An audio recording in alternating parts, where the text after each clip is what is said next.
Il est 20h, bonsoir à tous, voici les titres de l'actualité de ce dimanche. Nous reviendrons sur la 14e étape du Tour de France avec une victoire française dans les Pyrénées. Il s'appelle Christophe Riblon, statu quo au classement général. Andy Schleck conserve son maillot jaune. Que se passe-t-il ce soir à Saint-Aignan dans le Loir-et-Cher? La gendarmerie de cette commune d'habitude paisible a été attaquée par une cinquantaine de personnes. Ce soir, des militaires sont en train de se déployer sur place. Explication à suivre. À Grenoble, nouvelle nuit de tension hier soir. Une quinzaine de voitures ont été incendiées. Des coups de feu en direction de la police ont été enregistrés. Et cela, vous le verrez, alors que le quartier était placé sous très haute surveillance. Derrière ces incidents, de nombreuses questions sur la délinquance qui flirte parfois avec le grand banditisme. L'affaire Bettencourt est retour ce soir sur cette mystérieuse île d'Arros. 24 heures après la fin de sa garde à vue, le gestionnaire de l'île située dans l'archipel des Seychelles a accepté pour la première fois de répondre à nos questions. Nous reviendrons également sur l'émotion suscitée par la disparition hier de Bernard Giraudot. Avec nous, celle qui fut sa compagne pendant 18 ans. La comédienne Annie Dupéret témoigne ce soir. Elle est notre invitée. Enfin, le cinéma, le box-office et puis musique. Nous retrouverons en direct des Corégies d'Orange la star des ténors, Roberto Alagna. Il est l'un de ceux qui rendent l'opéra populaire. Il sera sur scène ce soir et sur France 2. Il interprétera Mario dans Tosca de Puccini. Voilà pour les titres de ce dimanche soir. Merci d'être avec nous. On commence donc par la 14e étape du Tour de France. Premier grand rendez-vous des Pyrénées. Et on attendait le duel entre Andy Schleck et Alberto Contador. Mais les deux hommes se sont neutralisés. Et le fait du jour, c'est l'échappée belle d'un Français, celle du Picard, Christophe Riblon. Un mot de la piste. Et puis il s'impose désormais sur la montagne. Résumé de la journée à Rontanzit et Mathieu Nivengloski. Ivre de bonheur. Un Français au sommet dans la première étape pyrénéenne. Christophe Riblon signe à Aix-trois Domaines la plus belle victoire de sa carrière. J'ai gagné quoi, donc voilà, pour l'instant c'est le seul truc qui vient réaliser. Ouais, je pense que ça va venir là dans la soirée. Une ascension vers la gloire en solitaire. Riblon donne des frissons à tous ses supporters. On va avoir une victoire française, c'est bravo! Premier sur la ligne d'arrivée, un succès amplement mérité.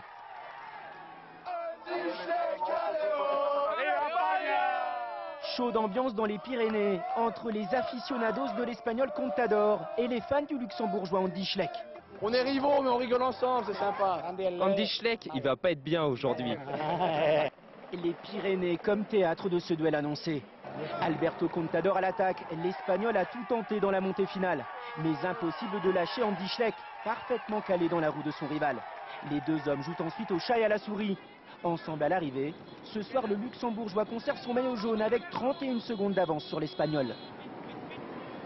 Pour moi c'était clair, je dois rester dans la roue de lui. Il a attaqué plusieurs fois mais je suis resté avec lui. C'était une étape importante, mais j'ai pas réussi à faire la différence. C'est pas grave, je sais qu'il va encore se passer beaucoup de choses. Andy Schleck félicite le héros du jour. Riblon est un homme heureux. Grâce au Picard, c'est déjà la 4e victoire tricolore dans ce tour. Tentons maintenant de comprendre pourquoi le village de Saint-Aignan dans le Loir-et-Cher a reçu ce soir une protection militaire. Eh bien, il faut remonter quelques heures en arrière, quand la gendarmerie de cette commune paisible d'ordinaire a tout simplement été attaquée par une cinquantaine de membres de la communauté du voyage. Ils voulaient protester contre la mort d'un jeune homme tué la veille au cours d'une fusillade. Celui-ci avait forcé un barrage. On fait le point avec Hakim Abdelkalek. C'est une descente violente au cœur de Saint-Aignan, une commune de 3400 habitants. Une cinquantaine de vandales, la plupart cagoulés et armés de haches et de barres de fer. Pendant près de 2 heures, ils détruisent les arbres, s'attaquent à la gendarmerie et dévalisent la pâtisserie. Un déferlement de violence qui sème la panique chez les habitants. Jamais pour qu'il fasse du mal. Ne vous inquiétez pas, madame, c'est pareil, j'habite juste en face. Où il y a eu la voiture qui était retournée. Ça pue l'essence, c'est une catastrophe. Pourquoi qu'ils ont fait ça? On n'a rien fait. La plupart sont des gens du voyage qui laissent éclater leur colère, disent-ils, pour protester contre la mort vendredi d'un de leurs camarades. Il a été tué par un gendarme alors qu'il tentait, selon le procureur, de forcer un contrôle tenu par 2 militaires. Le second gendarme, qui était porteur d'une arme de poing, a, voyant le véhicule lui foncer pleine face, fait usage à 2 reprises de son arme de service, sans viser les occupants du véhicule. Les gens du voyage ne croient pas à la version officielle. Selon eux, à aucun moment, leur camarade n'a mis en danger les gendarmes. Nous, ce qu'on veut, c'est simplement que la vérité sorte, qu'on ne tue pas comme des simples lapins. On est des personnes, on a le droit de vivre comme tout le monde sur la terre. Une enquête judiciaire et administrative est ouverte. Ce soir, 250 militaires sont déployés dans la commune pour éviter tout débordement. Autre lieu de tension, direction Grenoble, où la nuit dernière, une quinzaine de voitures ont été incendiées et des tirs à balles réelles à nouveau enregistrés dans le quartier de l'Arlequin. Et cela, malgré l'impressionnant dispositif de sécurité qui avait été mis en place. Des CRS, des hommes du RAID et du GIPN étaient déployés. Anne-Charlotte Inet et Jean-Pierre Yvalin. À la moindre silhouette suspecte, les forces du GIPN ont ordre d'intervenir. Mais dans les coursives de la galerie de l'Arlequin, difficile de se repérer. L'endroit est une véritable souricière. Ils sont au fond, les gars. Oh, ils sont au fond, là-bas. Armes au poing, les policiers cherchent à mettre la main sur des individus qui, un peu plus tôt, les ont à nouveau pris directement pour cible. On a entendu des coups de feu tirés sur les voitures des CRS, puisque ce matin, effectivement, sur un véhicule de CRS, on a trouvé un impact. Face aux 250 policiers et gendarmes déployés hier soir, une dizaine de jeunes, bien moins nombreux que la nuit précédente. Bilan, 15 voitures incendiées, 10 personnes interpellées pour jet de projectiles, 4 autres pour tentative d'homicide. Une arme de poing a été retrouvée chez l'une d'entre elles.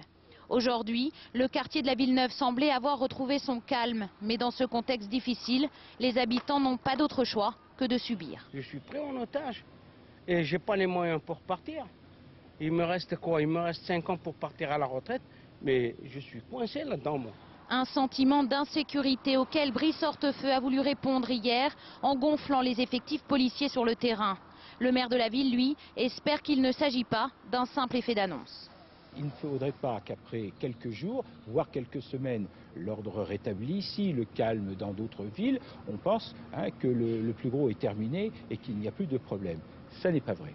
Ce soir en tout cas, le quartier sera de nouveau quadrillé et la présence policière tout aussi massive. Alors tentons d'aller un peu plus loin ce soir sur cette ville de Grenoble. En un an, des casinos, des banques, des bijouteries ont été braquées dans la région. De quoi pousser certains policiers à comparer parfois la ville à un petit Chicago, référence à la cité américaine qui au début du siècle dernier était le symbole de la criminalité. Alors fantasme ou réalité, on voit tout cela avec Lionel Feuerstein et Tristan Lebras. On la surnomme la capitale des Alpes. Grenoble, une charmante cité universitaire et scientifique, mais aussi une plaque tournante de la grande criminalité. En moins d'un an, casinos, banques, bijouteries ont été braqués dans la région, avec des méthodes de plus en plus violentes. Jusqu'à maintenant, c'était des cambriolages de nuit, c'était des problèmes dans la journée.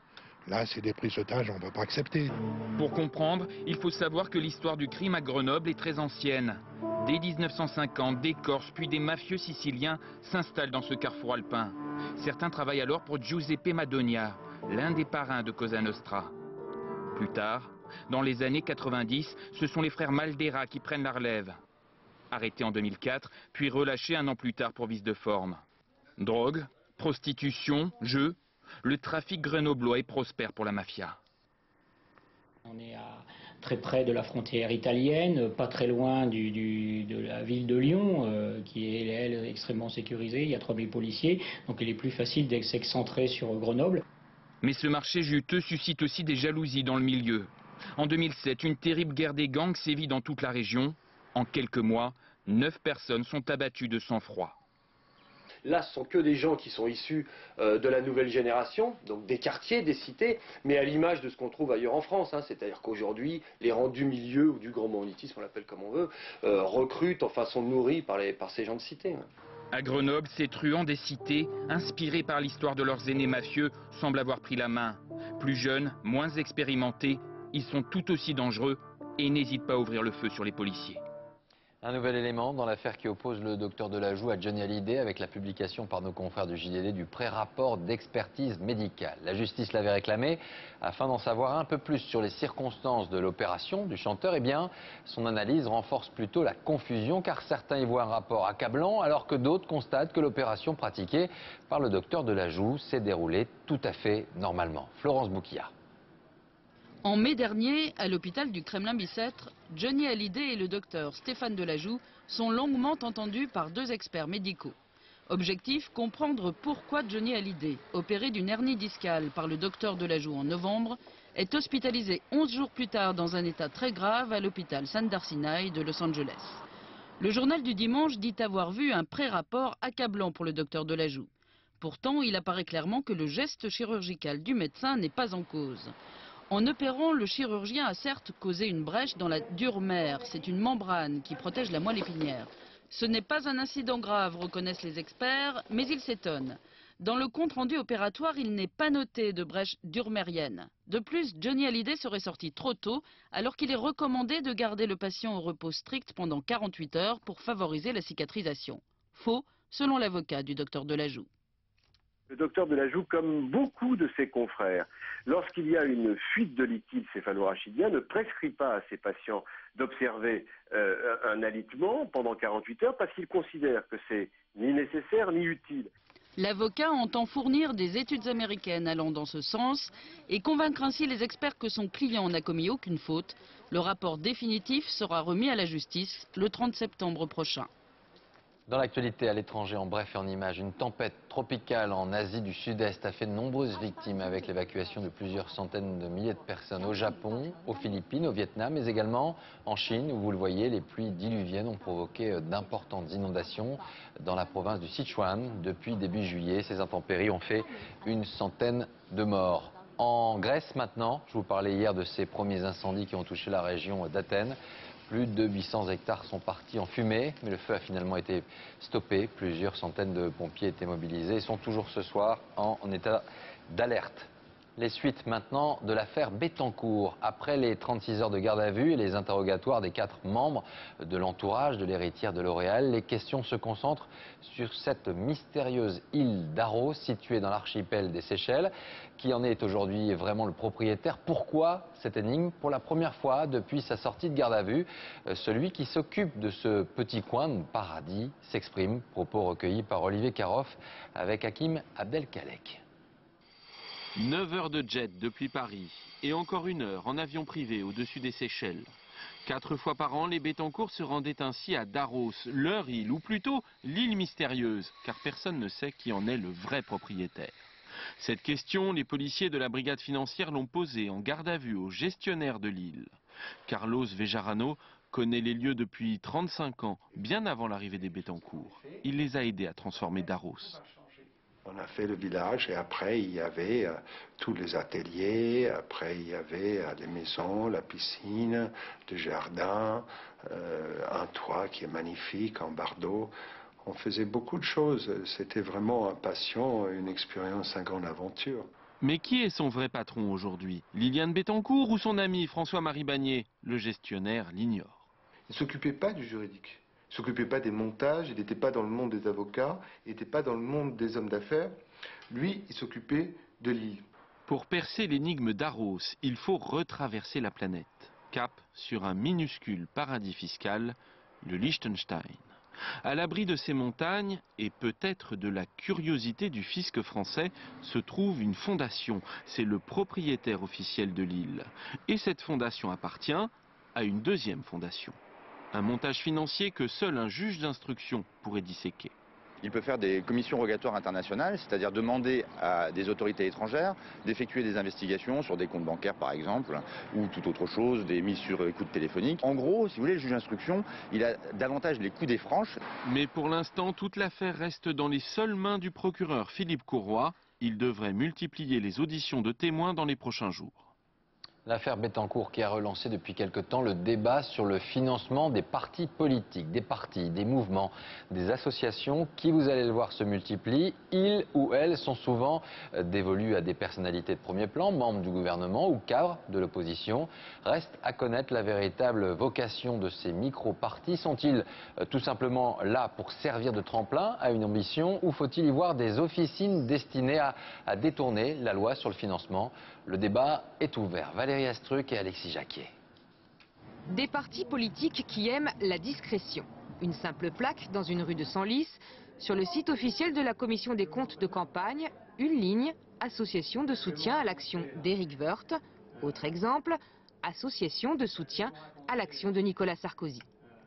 Benoît Apparu, secrétaire d'État au logement, vient de créer son petit parti. Objectif, financer ses dépenses de communication pour son action locale. Donc vous faites un journal, vous faites une affiche, vous faites un tract, vous faites un site internet. Et ça, bien évidemment, il faut le financer. Et le micro-parti a l'avantage de pouvoir financer ça en toute transparence, c'est-à-dire avec un cadre légal, un cadre réglementaire. Benoît Apparu n'est pas le seul. À droite, de nombreuses personnalités ont créé leur propre parti et ils sont de plus en plus nombreux. 28 en 1990, aujourd'hui 286 en France. Pourquoi cette inflation? Parce qu'une personne physique ne peut pas donner plus de 7 500 € par an à un parti. En multipliant les petits partis, on multiplie la possibilité de récolter les dons. Ce mécanisme des petits partis fédérés ou s'affiliant à un parti plus important a surtout été utilisé justement pour drainer plus de dons de personnes physiques dans les limites que permet la loi, mais sans doute pas tout à fait dans l'esprit de la loi initiale. Au Parti socialiste, on préfère une autre formule. L'association Loi 1901, statut qu'a choisi Ségolène Royal pour Désir d'avenir, mais ce n'est pas la seule. Avantage, les dons n'y sont pas plafonnés, mais ne peuvent pas servir aux campagnes électorales. C'est quand même une forme de financement politique. Non, c'est une forme de financement associatif, extrêmement limité, et je le répète, sans aucun lien financier avec le Parti socialiste. Pas de lien avec le Parti socialiste, mais une utilité évidente à la veille des primaires à gauche. 700 clients répartis sur plusieurs agences bancaires du nord de la France ont été victimes ces derniers mois d'escroqueries à la carte bancaire. Des clients qui se sont étonnés de voir apparaître sur leur relevé des retraits en provenance de Cancun, au Mexique. Le préjudice estimé de plusieurs centaines de milliers d'euros. Explication Denis Guérin et Dominique Masse. Un simple retrait qui peut coûter cher, bien plus cher que prévu.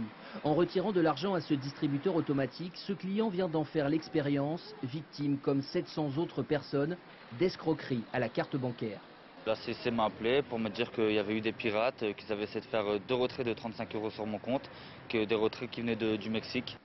Le Mexique, c'est de ce pays, à partir des numéros de carte de paiement des clients nordistes, qu'auraient été effectués les retraits frauduleux. Le préjudice pourrait se chiffrer à plusieurs centaines de milliers d'euros. Quelques particuliers et surtout les 3 agences bancaires concernées qui doivent indemniser leurs clients ont déposé plainte.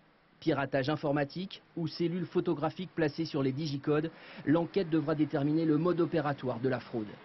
On s'est aperçu qu'au niveau international, il y a des réseaux qui se sont implantés, qui sont hyper équipés, avec du matériel très très sophistiqué, qui se permettent d'aller piocher des données de cartes bancaires. En France, la fraude à la carte bancaire reste marginale, en légère augmentation ces 3 dernières années. Elle ne dépasse pas 0,01% du total des transactions. Il est 20h16 à suivre dans ce journal le témoignage et l'hommage d'Annie Dupéret. Elle a été la compagne de Bernard Giraudot durant 18 ans. Elle sera avec nous dans un instant. Le cinéma, le box-office et nous reviendrons sur la sortie mercredi d'Inception, film événement avec Leonardo DiCaprio. Ce soir les images et le tournage du film. Enfin, nous retrouverons Roberto Alagna à Orange. Le ténor s'apprête à chanter Tosca ce soir devant, on l'espère, plusieurs millions de téléspectateurs sur France 2.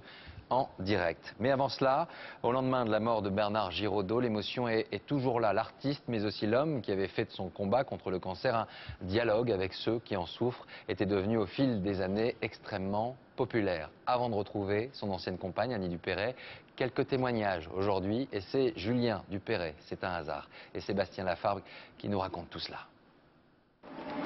Il aura voyagé sur les mers comme dans la vie, avec la passion de la liberté. On va faire comme les marins. Engagé dans la marine, à 17 ans, Bernard Giraudot a déjà fait 2 fois le tour du monde. Un tempérament d'aventurier qui a marqué ses amis. C'est quelqu'un qui exalte justement l'esprit d'aventure, l'esprit comme ça d'inconnu et d'horizon. On voit très bien qui sont ses pairs, de Pierre Loti à Malcolm Lowry, Jack London, William Faulkner, c'est-à-dire des gens qui considèrent que l'être humain ne va jamais assez au bout de lui-même. Et jusqu'au bout, Bernard Giraudot aura transmis ses souvenirs d'Embrun, des livres, une bande dessinée. Il y a encore quelques jours, avec son co-auteur, il travaillait un second album, Les Longues Traversées. Il y a une dizaine de jours, j'étais à Paris avec lui, je suis allé le voir, il était déjà très fatigué. Et en fait, ces séances de travail, ces 2-3 heures qu'on passait par jour ensemble à parler de ce bouquin, à parler de ses voyages et de ses rêves, lui faisaient beaucoup de bien. Un bourlingueur charmeur dont le sourire a conquis le grand public au cinéma et au théâtre. Il avait quelque chose dans son regard, qu'on pensait que c'était un homme profond. Je pense que c'est un grand acteur sobre, avec une belle folie douce, quelque chose de noble, de digne. La générosité, voilà, c'est ses yeux qui pétillent, c'est cette force. Une force qui ne l'a pas quitté pendant les 10 années passées à combattre sa maladie, une maladie qu'il appelait son dernier bateau. Avec nous donc ce soir Annie Dupéret, bonsoir. Bonsoir. Merci d'avoir accepté notre invitation ce soir dans le journal, de venir nous raconter un petit peu, Bernard Giraudot. Moi, je suis très heureuse d'être là parce que à travers vous, je voudrais remercier tous les magnifiques témoignages qui ont été faits sur les médias, sur pas seulement chez vous, mais les autres journaux télévisés. Et c'était très important parce que c'est... Surprise un peu de cette émotion suscitée? Oui, surpris, mais ému surtout, et mes enfants aussi, et la famille, tout le monde. Ça nous a beaucoup aidé en fait. Beaucoup aidé parce que mes enfants surtout, et moi-même et tous les proches, avions une perception intime de lui, mais on ne savait pas, et mes enfants ne savaient pas à quel point il était aimé. Et ça, c'est une chose, c'est un énorme soutien et c'est formidable. Ils ne se lassent pas d'ailleurs de regarder à quel point leur papa était beau, leur papa était aimé des gens et compris, et à quel point finalement il s'était ouvert aux autres. Alors on a entendu ces témoignages, ces gens qui parlent de ce regard. Vous l'avez bien connu, ce regard. Oui, hein? oui, bien sûr, je l'ai bien connu, ce regard. Un aventurier, un lion, vous dites même? C'était un lion? Un lion, oui, tout à fait. Oui, il avait quelque chose comme ça, surtout étant jeune, de fauve. Un fauve qui s'était effectivement beaucoup assagi. De vie en fait. La vie effectivement d'avant et d'après la maladie. Avant la maladie, fougueux, toujours besoin de bouger tout le temps, un peu fatigant parfois, j'imagine. Un peu, fatigant, c'est pas le mot. Disons que il avait quelque chose qu'il regrettait d'ailleurs après. Il s'était rendu compte à quel point c'était dommage d'avoir détesté presque le bonheur à ce point-là et le bien-être, l'harmonie, la douceur. Tous ces mots-là étaient des mots à Issa parce que c'est un homme qui cherchait le challenge, qui cherchait la lutte, qui cherchait à aller plus loin, mais par une chose contre. Et effectivement, je me rappelle, il m'avait dit un jour, quand il gravissait des sommets, qu'il faisait de la montagne, il disait, il y a un moment où quand on saute dans le vide, il faut atteindre l'autre côté, il faut atteindre quelque chose qu'on s'est fixé. À ce moment-là, il n'y a plus de questions, il n'y a plus d'ennui. Tout l'être est rassemblé. Et il était tout à fait persuadé de s'être créé ce cancer, et je crois qu'avec ce cancer, il s'était créé son challenge permanent. Alors, vous nous parlez de la maladie. On va maintenant l'écouter. Bernard Giraudot qui revient justement sur sa gestion des sentiments face à la maladie. Nous étions en 2008. Il était interviewé par nos confrères de France 3 Ouest. Regardez et écoutez. Dire que j'ai pas peur, probablement, si j'ai des peurs encore qui sont là, mais pas des paniques en tout cas. Pas des paniques, non. C'est beau de voir un enfant naître, voir un enfant courir. Un vieillard s'en aller, c'est la vie, c'est comme ça, il faut l'accepter. Je crois que c'est ça l'abandon, l'acceptation. J'ai fait des progrès, beaucoup de progrès avec ça, j'ai fait des progrès. Maintenant, est-ce que je suis arrivé complètement, est-ce que j'ai réussi, je ne suis pas certain, mais c'est vrai que je suis plutôt en paix, oui. S'en aller, c'est la vie. Il faut faire un vrai travail sur soi pour pouvoir dire des choses comme ça. Il l'a fait d'une manière extraordinaire. C'est vrai qu'il y a des gens qui vivent peut-être plus longtemps, et qui n'auront pas fait ce travail. Évidemment, je pense surtout à mes enfants avec lesquels je suis là. Ils ont un père qui leur a parlé, qui leur a tout dit, qui leur a... On entendait votre fils Gaël qui disait finalement, j'ai plus parlé avec lui depuis la maladie. Il s'est livré à moi, il a été vers moi et on a parlé. Évidemment, Bernard avait un énorme problème réticent sur le rapport intime, sur la parole. Et quand tout à coup il a eu cette maladie qui était comme un pic de l'Annapurna, un petit bout de l'Annapurna en lui, où tous les 3 mois il y avait le scanner, est-ce que je vais passer le sommet, est-ce que je vais tomber ou est-ce que je vais rester. Et donc il avait découvert finalement, ça l'a ouvert, oui c'est vrai. C'est le paradoxe de cette maladie qui l'a ouvert. Le paradoxe de cette maladie s'en est servi à partir du moment où il n'avait plus de challenge à se créer, mais que le challenge était là et qu'il était simplement de rester en vie. Il a découvert la parole et il a découvert l'ouverture. Et c'est vrai que mes enfants ont eu un père qui leur a parlé. Alors qu'il y a beaucoup de gens plus âgés qui s'en vont. On en connaît des fils qui ont des pères qui sont morts dans le silence et qui ne savent toujours pas ce que leurs parents pensaient. Il y a des choses non dites partout. Il s'est battu et puis la fatigue, la maladie, l'a attaqué à nouveau, usé, fatigué. Oui. Et il faut aussi adresser un message d'espoir pour ceux qui, effectivement, pour qui il a été une sorte de porte-parole de ce combat. Le message d'espoir, c'est effectivement, c'est de voir à quel point on peut se servir tout à coup de cette conscience que la vie est précieuse et peut être plus courte, de savoir comme ça, pour effectivement en profiter pour dire, s'occuper des autres, s'ouvrir et tout ça. Moi, je voudrais dire un dernier mot, c'est que j'embrasse très tendrement sa compagne dernière, là, parce que moi, j'ai fait absolument le clair avec lui, notamment quand il a été malade. Il m'a dit, je voudrais qu'on parle. On a passé plusieurs soirées à tout clarifier. C'est-à-dire qu'il n'est resté que la tendresse. Toutes les choses du passé. Oui, tout. Tous les problèmes, toutes les choses qui pouvaient rester. C'est-à-dire il n'y avait plus aucun ressentiment de part et d'autre, rien. Il restait que la tendresse et l'amour d'avoir fait ses enfants et de ce qu'on avait vécu avec toutes nos maladresses et tout ça. Je souhaite à tous les couples de pouvoir faire ça. Mais j'aurais surtout avoir une pensée tendre pour sa compagne. Moi, j'ai la paix avec lui. Mes enfants ont leur père en eux. Ils vont vivre pour lui. Ils vont vivre avec lui. Et elle, il lui reste la solitude à apprivoiser. Et je l'embrasse très tendrement. Merci beaucoup. Et à nous, il nous reste les films, le théâtre, l'écriture aussi également.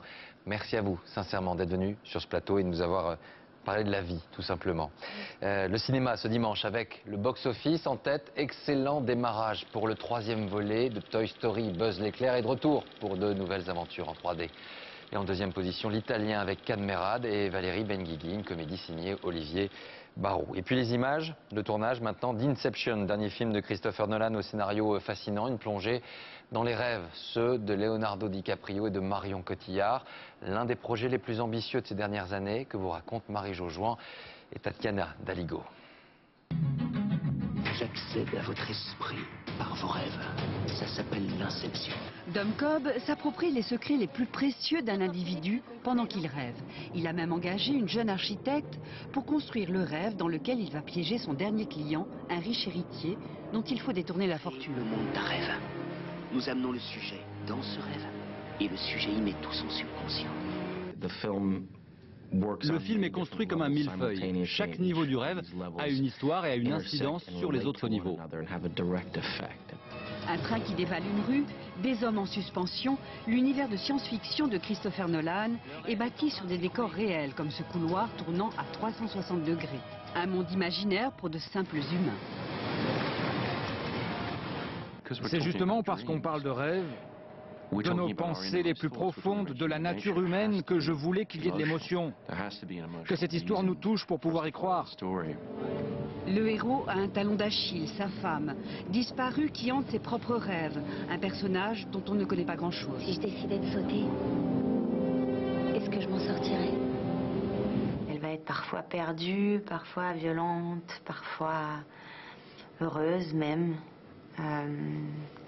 Et c'est intéressant pour un comédien d'avoir un personnage avec autant de facettes.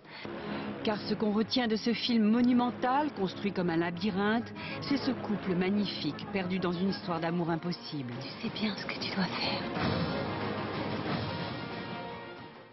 Allez, musique ce soir sur France 2 avec l'un des opéras les plus populaires du bel canto, du romantisme, et Puccini avec Tosca, un rendez-vous que l'on va vivre ce soir avec Roberto Alagna qui chantera sur la scène du théâtre antique des Corrégies d'Orange. C'est donc à vivre en direct dans un peu plus d'une heure. Bonsoir Roberto Alagna, j'espère que vous allez bien, merci d'être avec nous.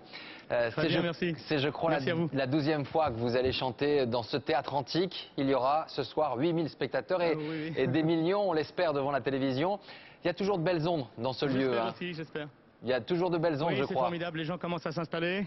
Oui, oui, c'est formidable, les pierres sont magnifiques, ce théâtre est magique, je le dis chaque année, et cette fois-ci encore plus, puisque l'année prochaine je ne serai pas là, et donc j'ai un petit pincement au cœur en étant encore une fois ici. Alors, vous restez avec nous, on va juste vous écouter quelques notes de musique, quelques notes de Tosca, et on se retrouve tout de suite.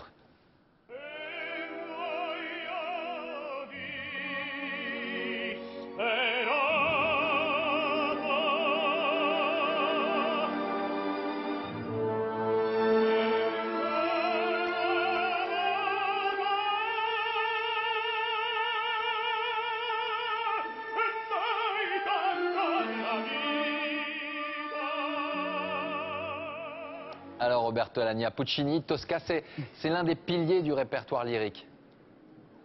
Oui, oui, c'est un opéra légendaire, Tosca, c'est un des plus populaires, un des plus beaux, un des plus parfaits. Je crois que Puccini est un génie et dans cet opéra on s'en rend compte.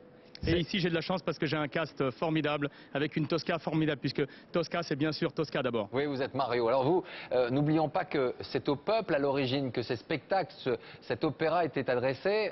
Tosca c'est également ça, c'est une fête populaire et c'est l'occasion également pour vous de rendre cet opéra parfois on va dire élitiste et qui redevient populaire. Oui, vous savez, j'ai une petite anecdote assez curieuse. On reprochait à Enrico Caruso, le grand ténor, vous savez, le plus grand ténor qu'il y ait eu sur cette planète, on lui reprochait de se fourvoyer dans des compositeurs modernes et on l'accusait de chanter Puccini. Donc vous voyez, à son époque, Puccini c'était un compositeur moderne, populaire, et je crois que c'est ça qu'il faut garder en mémoire, c'est que c'est une œuvre vraiment populaire pour tout le monde. Et puis on vous retrouvera après, vous allez chanter Luis Mariano, je crois que ça va être un vrai plaisir pour vous, c'est cela ?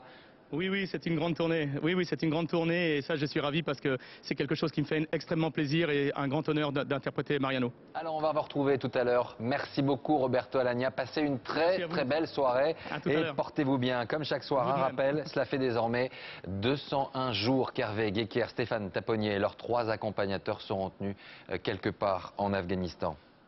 Voilà, fin de ce journal. Merci à vous pour votre fidélité tout au long du week-end. Tout de suite la météo, Isabelle Martinet, 20h35, un épisode des Contes et Nouvelles du 19e, 21h35 donc, Tosca de Puccini en direct.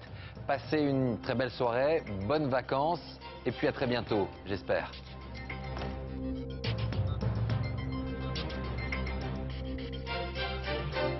L'info en continu, c'est aussi sur France2.fr.